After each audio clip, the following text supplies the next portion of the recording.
All right. My name is Will Perkins, And my name is Jenna Baldwin. and we are here to represent Team Save. Each day at school, we see hundreds of students vaping. They do it in the parking lots, the bathrooms, in between classes, and even in class. At lunch, if you go into any bathroom, you will see students grouped together in stalls vaping. They spend their whole lunch doing this. We have even seen the firsthand effects of vaping, with several students even having seizures in class as well. Vaping firsthand directly impacts every student at Mail. In order to understand the grip vaping has on our school, we conducted surveys of the students at our school with over 1,500 students responding. The results were shocking. Over 3/4 were very familiar with vaping, and almost the same amount of students believe that there could be possible health effects for students our age. The most surprising statistic was that over 45% of seniors agreed to vaping at least once, and most vape at least once a day. We first met with all faculty members at our school to address their concerns and introduce faculty-level solutions. Teachers will be assigned a bathroom relative to their classroom and will monitor it certain days of the week. The teachers also shared with us that many of their students have begun to openly talk about their own vaping issues in class and sparked school-wide conversations as a result of our surveys. Students needed help and they were asking for it. We then began working on Club Save, an after-school alternative to traditional punishments for vaping. Instead of going to detention, students had the option to attend our club. We initially talked to City Health official Ben Goldman and our mental health counselor to understand why students might be more prone to vaping and to understand the science behind addiction. He helped share that addiction cannot be punished away. Although we did not get to conduct a trial run of our club due to coronavirus restrictions, our assistant principal shared that almost all students were open to the idea of attending. Our idea was to create a safe space for students to come forward and talk about their addictions so that we could support them and help them find other ways to cope with their daily struggles of life and addiction. We also worked with Ben Goldman, our mental health counselor, doctors from Louisville, and various other community members to hold a community meeting to anyone wanting to learn more about the dangers of addiction. Our meeting was even featured on 3 news stations. This began to take conversation to the next level, and a lot of people saw us on the news. We were beginning to spread the message throughout our city. Our public relations member, Jimmy, also created an Instagram page for the website for Team Save to continue to share the message. The day before our meeting, we decided to go out into the parking lots and find discarded vaping products to show at our meeting. While we were planning on collecting a few pieces of trash, every one of our team members had a handful of pods, chargers, batteries, and even vapes. We had to come back the next day just to get it all. The collection alone stunned staff at our school and showed just how present vaping was. So how are we carrying on our goals? Our efforts have been halted by COVID-19 right now, but starting next school year, we are going to start a school-wide TikTok challenge to help inform incoming freshmen who arguably could be vaping more than current high schoolers. Our challenge, #BeAQuitter, will be done by each grade level with prize incentives. TikTok is a social media platform that is huge in our community. Almost everyone that we know has an account, and our school newspaper has even featured an article about it. Our signature neon Team Save hoodies have been highly requested at our school. After the competition, we will begin selling them, and all proceeds will go to the installation of vaping detectors in the bathrooms. Most importantly, we will continue Club Save and hope to spread our model to 3 middle schools that directly feed into Mail, and eventually school districts everywhere. Our main mission is for the club at our school to just be the beginning. With the help of Dr. Polio, we want to expand our idea into a district-wide model that would take place at all schools if they have enough people who believed in it. We want teams to be everywhere so that we can combat this epidemic that has been created together. Our team motto, "Don't waste your breath," symbolizes everything that Team Save represents. We want everyone to have the opportunity to have a healthy life that is vape-free. Together, we can save our community from this epidemic. Thank you. Wow. Well, Good job. nice work. Good job. Excellent, excellent, excellent. Woo. You guys feel good? Yes, ma'am. Good job. That was fantastic. Round of snaps and snaps, a round of applause, round of snap, anything you got for Mel. Excellent job. Whew. So Mel, you know the routine.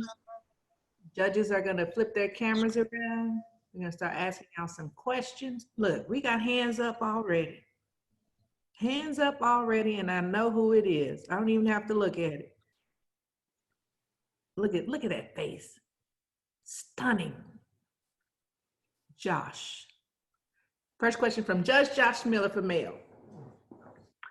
Hey, male students, great presentation. Really helped us flesh out and help me better understand what you all were working on. I'm wondering if you all could talk a little bit more about your community meeting that you hosted in terms of who all attended and what some of your specific learnings were from participants. Jenna, do you want to get this one or do you want me to do it? You can do it. Okay, so at our meeting, we had a table that was set up that had all of the vaping products that we collected. I think we had somewhere around 40 different products that we found just in the parking lots. And so we set that up for display, where that was. And then we had a whole bunch of city health officials like Ben Goldman, Scott Bickle, Ted Smith came, Bonnie Hackbarth. They all came, and so they spoke to the community the people from our community about the dangers of vaping and how these really are being marketed towards kids our age. And so we didn't have as many in-person attendees as we would have liked, but we were featured on 3 news stations, WDRB, WHS, and Wave 3 News. And so that really got our message out there. It was really encouraging to see how many people started talking about it after that in our school. And Bonnie Hackbarth spoke on the legislation. Well, didn't really talk about that, but she explained how it was marketed and how a lot of bills have been pushed out to try to combat it, but a lot of them are being shot down just because of the tobacco presence in our state. Thank you all for sharing that. And I also liked the visualization of all the products piece. I thought that was a great way to demonstrate how much of it was being used. So thank you. Thank you. Excellent job. Judges, do we have more questions for Mail? I need to see some of these blue hands up. There's some attendees trying to ask questions, but they can't ask questions right now. All right, we got George Lorna. George Lorna, who is, wait a minute. I will respond to anything you want to call me, Nadia. It's totally No, great. I can't do you like that. I love you. Excuse me, I'm gonna rewind myself. Y'all please give it up. Show some love for Judge Lorna. Thank you all so much for, thank you, Will. Thank you for, I actually learned a lot too. So thank you for the education, honestly. Can you talk a little bit about your teamwork experience and what you learned from working together? Jenna, you want to take this one?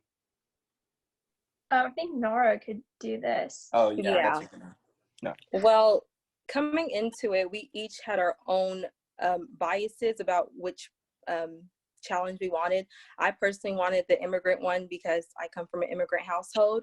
So coming into it, we had to really compromise. So we learned that it's not just you and the team. You have to hear other people's voices. So I guess putting aside our own differences and coming together to find a solution that will better help our own community, which is male. So we all saw that, yes, people are vaping in the bathrooms, they're sitting down, eating their lunches, taking up space. They're vaping in classrooms when teachers aren't in there, affecting the health of other individuals. So we learned about compromise and just working together to find a solution, even though we may have our own preferences of what we wanted to do. Thank you. Thank you, Judge Lorna, for asking that great question. Okay, and we have another question from Judge Garvin Dieters. Good morning. Thank you so much. It was a great presentation. I was curious if you all have researched other programs who are doing something similar. And then also, I wonder if there is an opportunity to spread your program into other schools as well. Thank you. I can take this one if you don't mind. So with this, we're trying to spread our model into other schools. Mail is kind of just the beginning. We're working on getting SBDM to allow us to have the club first. Because of coronavirus, we didn't get to conduct a trial run of it before then because we wanted to see how it goes before the actual Aspen Challenge happened. But because of the coronavirus, we didn't get a chance to. But there were a lot of people that wanted to attend our club because there's a lot of people that believe in our cause. And so we were talking at the community meeting, and we really want to spread this to the other schools. The other schools have just as much vaping present as our school does, but we decided that Male was really our community and we wanted to focus on that. And so now that we've kind of got this going, we want to spread it to other schools because we think this is such a good cause. We want to get it out there.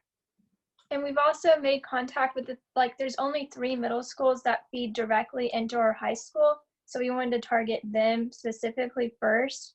And we've also made contact to one of them, Barrett. And so we're going to start working on making the club in their school. All right, Mel, we got a question from Judge Letitia Sparks for you. Great job, Mel. Tell me about what's going to happen at that club. And I guess my first question is, I know that it can be instead of punishment for first offenders from your written report, but what if I just want to come and join because I have a problem?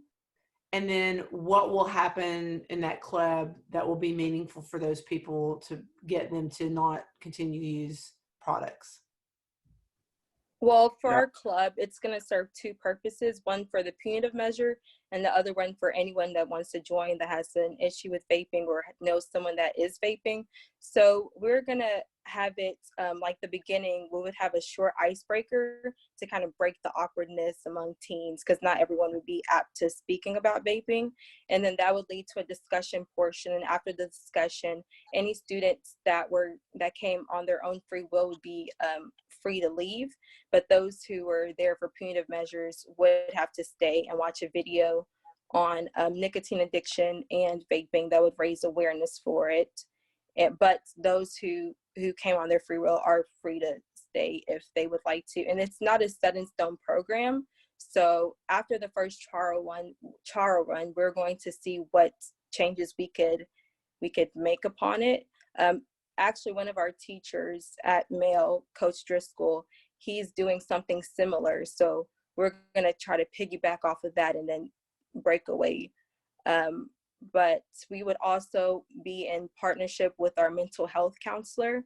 So we would ask the students if they needed someone personally to speak with, because our mental health counselor spoke that usually with addiction, there's something underlying going on to why they keep vaping or keep doing whatever destructive behavior they're doing. So we would also offer that support to the students in case they needed someone to speak with. So after the first offense, it is up to the discretion of administration whether they want to give them punitive measures, whether that's detention or Saturday school. So if they want to refer them back to the club for a second time, then that would be fine. But after the first offense, it's up to discretion of administration, as long as it's not THC related. Thank you. Thank you. All right, we got time for one more question. Oh, here we go. Judge Josh Miller has a question for you, Mel. So this gets back to what you were actually just talking about in terms of the existing after-school program that you're going to kind of, can you talk a little bit more about, is it a partnership, or are you going to host your group within the other group and then break apart? Like, what's the synergy there, and what has buy-in from leadership within the school been like for this type of after-school approach that you all are proposing? So right now with the other one that's going on, it's gotten too big for him to manage, and some of it may not be specifically related on like the addiction side of it, more just they got caught. So we're trying to help focus on just the addiction behind it and what can be done to help them get away from vaping, more or less.